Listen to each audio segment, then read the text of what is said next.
Eu vou estar falando um pouquinho sobre o estado de bem-estar social. Então, assim, para introduzir o tema, o estado de bem-estar social ele se caracteriza pela intervenção do Estado na vida social e econômica do cidadão.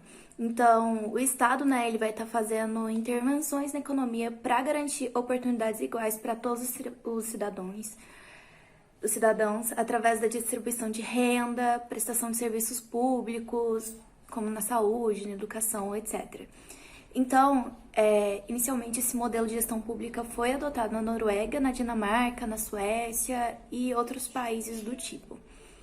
As principais características desse tipo de Estado é que o Estado de bem-estar social ele é em prol da defesa dos direitos dos cidadãos à saúde, educação, previdência. Então, ele é um Estado para representar o cidadão. Ele foi criado, né, a partir do modelo economista do John Maynard Keynes, que viveu de 1883 a 1946, e ele rompe a visão do livre mercado em favor da intervenção estatal na economia. Então, sempre, assim como eu falei, sempre vai ter a intervenção do Estado para garantir que as oportunidades para todos serão iguais. Então, dessa maneira, o estado de bem-estar social ele vai estar sempre defendendo a estatização das empresas em setores estratégicos, porque aí é possível criar serviços públicos gratuitos e de qualidade, na teoria. Então, assim, para tanto, né, o Estado ele tem que estar interferindo na economia para regular, para impedir que surjam monopólios, para ele conseguir gerar emprego e renda, para construir infraestrutura para o crescimento do Estado, né, do país. E, assim, por consequência, ele vai fixando, né, as horas de trabalho para ficar igual para todo mundo. Então, assim, as horas de trabalho de 8 horas, igual a gente tem atualmente. Também característica de proibir o trabalho infantil, né? Então, assim, todos os trabalhadores possuem direito ao seguro-desemprego, à previdência social. Isso tudo são coisas que vieram com o estado de bem-estar social, que é o bem-estar e os direitos iguais para todos os cidadãos. Então, o estado de bem-estar social, ele é visto como uma forma de combate, realmente, às desigualdades sociais. Então, ele permite o acesso aos serviços públicos para toda a população e também permite que todos os cidadãos tenham os direitos iguais. Eu vou falar um pouco sobre as causas do bem-estar social. O bem-estar social foi implementado pelo mundo por causa da crise do liberalismo, que era um modelo que pregava liberdade de mercado em relação ao Estado. Também foi uma solução para a crise do início do século XX, da qual teve seus motivadores a Primeira Guerra Mundial e a crise de 1929.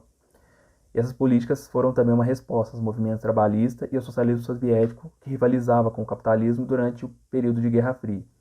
E também era preciso demonstrar, né, qual dos dois modelos iria proporcionar melhor qualidade de vida aos seus cidadãos. E o contexto histórico do bem-estar social foi que durante a década de 1920, os Estados Unidos era uma economia favorecida e superaquecida devido ao fato da Europa estar em reconstrução por ter passado por uma guerra. E no final dos anos 20, os países europeus já tinham se recuperado da Primeira Guerra Mundial, que levou a economia dos Estados Unidos ao colapso por superprodução. E a fim de tentar resgatar essa economia, o atual presidente da época, o Roosevelt, lança em 1933 o Programa de Recuperação Econômica para os Estados Unidos, o New Deal. E este consistia no investimento maciço em obras públicas, a destruição do estoque de gêneros agrícolas e a diminuição de jornada de trabalho. Bom, vamos falar sobre o Estado liberal agora. O Estado liberal é um modelo de governo baseado no liberalismo desenvolvido durante o Iluminismo, que aconteceu entre os séculos 17 e 18. O liberalismo ele se opôs ao governo controlador e centralizador do Estado absolutista, que tinha como principais características o acúmulo de riquezas, o controle da economia e uma relação de autoritarismo entre o governo e o povo. O Estado liberal, que também é conhecido como Estado liberal de direito, é voltado para a valorização da autonomia e a proteção dos direitos dos indivíduos, garantindo-lhes a liberdade de fazer o que desejarem, desde que isso não viole o direito do próximo. Economicamente, o Estado liberal é fruto direto dos interesses da burguesia. Seu principal estudioso foi Adam Smith, que acreditava que o mercado é livre quando regula a si próprio sem qualquer interferência estatal. É um modelo oposto ao Estado intervencionista, Então, como então surgiu o Estado liberal? O Estado liberal surgiu após a Revolução Francesa, que foi movida por ideias liberalistas inspirados nas obras de John Locke. O filósofo inglês, considerado pai do liberalismo, entendia que os indivíduos nasciam com direito natural à vida, à liberdade e à propriedade privada. Esse pensamento teve consequência a ideia de que o Estado não poderia mais intervir nesses assuntos.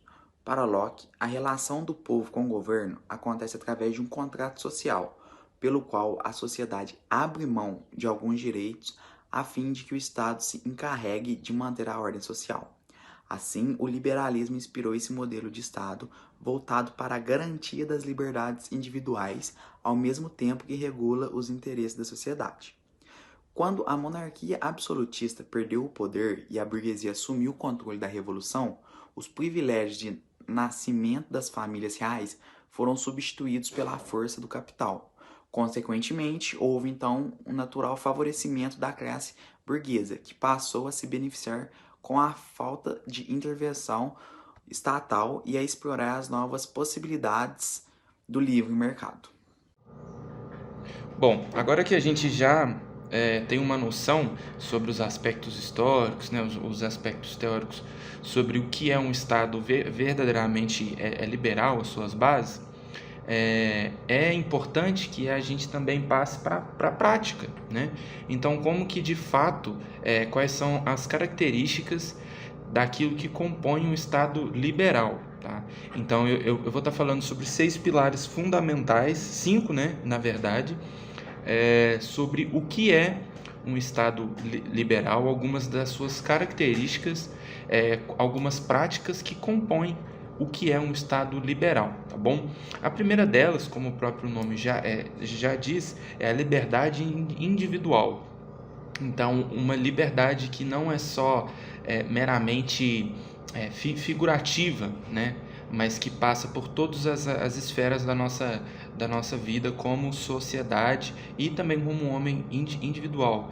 Então, essas escolhas, sejam elas escolhas de religião, de opinião, de orientação política, de orientação sexual, todas elas devem ser respeitadas e não podem sofrer uma interferência direta ou indireta do governo vigente, tá? Porque isso vai descaracterizar o que é um Estado liberal.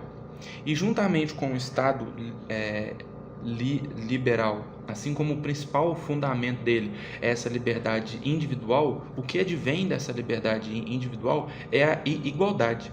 Se todo mundo tem uma liberdade para escolher, quer dizer que todos são iguais perante o Estado.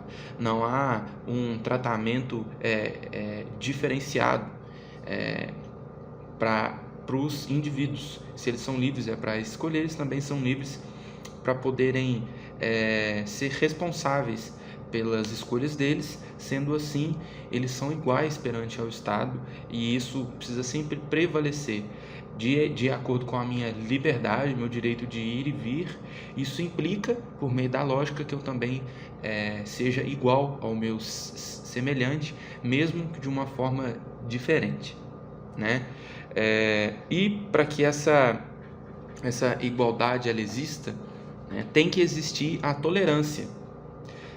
Da mesma forma que eu sou igual ao outro, eu sou diferente dele também. E essa diferença faz parte da tolerância entre Estado e pessoa, e entre as pessoas que compõem esse Estado, compõem essa sociedade. Um outro fator muito importante no Estado liberal, se não uma das mais importantes, fora já do aspecto humano da coisa, no aspecto social, de como que o Estado se organiza, é a liberdade de imprensa. A imprensa ela é livre para ela criticar, investigar, para ela ter uma opinião, tá? E servir como um fiscalizador menos burocrático, fora da máquina, do sistema, fora da teoria burocrática, mas ela serve também para fiscalizar e para informar a todos sobre o que é o Estado, né, como ele está agindo, se essa liberdade individual, se essa igualdade, se essa tolerância ela está agindo. Tá? Isso não quer dizer, no entanto, que a mídia ela pode contar uma mentira, ela pode falar de um ato falácio, né, cometer o que a gente chama hoje em dia no século XXI de fake news. E também, além da liberdade da mídia, tem que ter o livre mercado, né? Onde todos podem e devem competir um com o outro, onde o mercado ele se autorregula, ele compõe o nosso dia a dia nas esferas mais baixas até as esferas mais altas. Ele está sempre presente e ele é uma das principais características, de novo, fora da base teórica, sobre como que funciona um Estado liberal. Tá? Então essas são algumas algumas características que a gente achou importante pontuar sobre o que é o Estado liberal.